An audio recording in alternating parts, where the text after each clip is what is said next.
अखन अहाँ सब सुनि रहल छी मैथिली एक्सप्रेस की शानदार प्रस्तुति।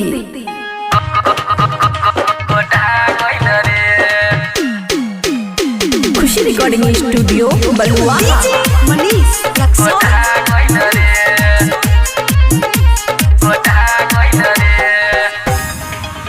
पहले रोहनी पातर मोटा गइल रे, पहले रोहनी पातर मोटा गइल रे।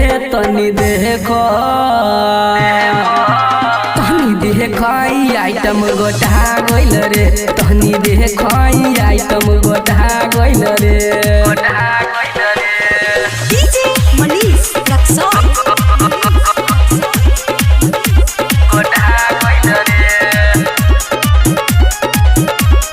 खुशी रिकॉर्डिंग स्टूडियो बलुआ।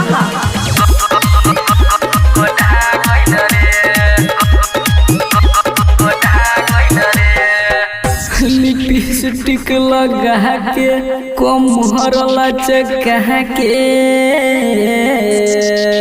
चलेलू रहिया में जैसो, लिपस्टिक लगा के कमर लचका के चलेलू रहिया में जैसन।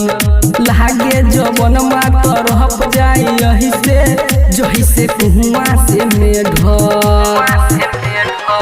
देखी बुढ़बो छेरे में पिटा गइल रे, देखी बुढ़बो छेरे में पिटा गइल रे। तनी देख आइटम गोटा गइल रे, हित सलहे बरस में फुटा गइल रे।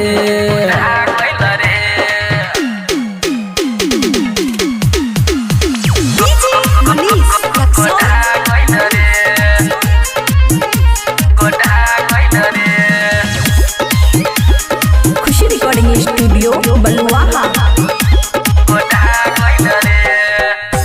अरे निकले बजरियाई ऐसन डरे समय आधार टंगरी देखावे। अरे निकले बजरियाई ऐसन डरे समय आधार टंगरी देखावे। ना भी के अपन न मुहना दिखा के लइकन में मारई फसावे। देखी चंदन के माथा बौरा गइल रे, देखी चंदन के माथा बौरा गइल रे। तनी देख आइटम गोटा गइल रे, हित सलहे बरस में फुटा गइल रे। पहले रोहनी पातर मोटा गइल रे, पहले रोहनी पातर मोटा गइल रे। तनी देख आइटम गोटा गइल रे, तनी देख आइटम गोटा गइल रे।